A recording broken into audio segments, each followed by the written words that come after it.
So today we are going to perform the classic elephant toothpaste experiment.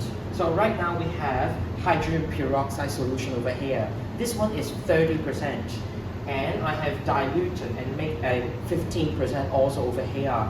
So what I'm trying to do is that I'm going to add some detergent into the measuring cylinder as well as in a volumetric flask. Okay, so and we're going to pour the hydrogen peroxide into the detergent. Okay, so this one is 30%. Okay, pour a little bit. Okay, and this one is 30%, and we are trying to add some detergent, what I mean food coloring, into the measuring cylinder. Okay, so right now here is the potassium iodide, and it serves as a catalyst. So this is the catalytic decomposition of hydrogen peroxide, which gives water and oxygen gas. And because there is detergent over there, and that's why it traps the oxygen, and then you will see what happened over here. So a little bit of the iodide as the catalyst, and then it gives out bubbles. It forms a lot, and then you can see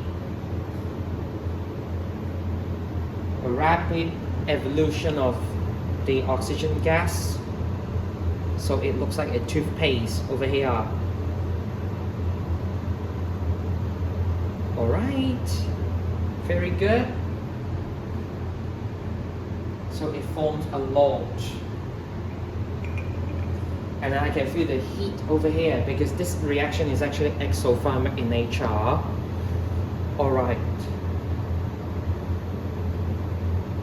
It keeps giving out the bubbles trapped by the detergent, but at the same time, here, this one, it becomes slower and slower because it reflects that the rate of reaction right now is decreasing based on the concentration of the reactant has been decreased.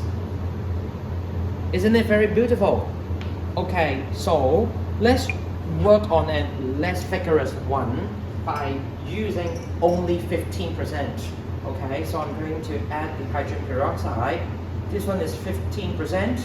So why have I mentioned about the rate of reaction?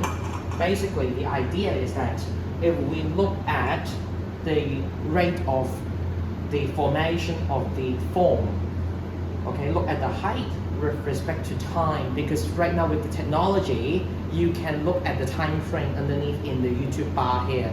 Okay, look at the time and pause, and then you can plot a graph to show when does it form, how much the height with respect to time, and then you're able to look at a reaction profile. So this one is 15%, it's easier to monitor.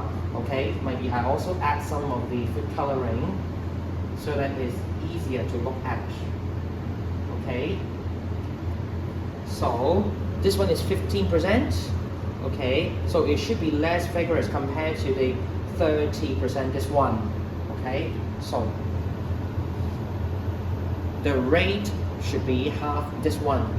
Okay, and then because you see, look at the height, so, and with respect to time, you can plot a graph. Okay, you can plot a graph.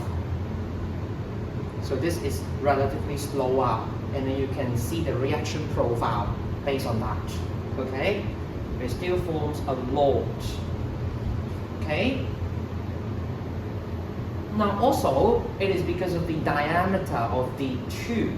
So the idea is that if we are going to use a volumetric flask, because the neck is relatively thinner, so that's why if I'm going to pour the hydrogen peroxide into the volumetric flask, okay, this one,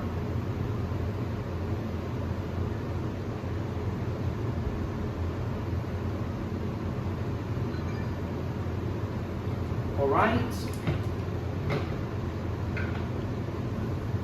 and you will see because of the neck is thinner, so it will be a very good demonstration chemistry. Okay, again we add the catalyst, potassium iodide, into the neck, and and you can see that it forms, okay, because the neck is thinner, and that's why it comes out very, very fast. Okay. Now, finally, if we are going to add more reactant, now because we compare the different amount of reactant also, so the idea is that previously we add, this one is 15%, 20 milliliter, this one is 30%, also 20 milliliter. If I'm going to add 50 milliliter, that would be a lot, okay, and then you will see, okay, so the forming will be more vigorous. So this one I'm going to use 50, okay, so which is quite a lot, okay, and this one will be very, very vigorous, okay. So right now, let me take away this one, and then again add some food coloring in it.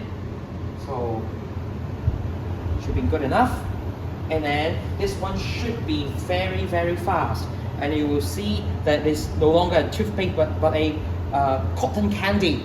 Okay, so look, this one is the final one. Okay, let's work on it. Can you see? It becomes a very huge cotton candy. Alright, very nice. Okay, have a very nice day. Thank you, bye bye.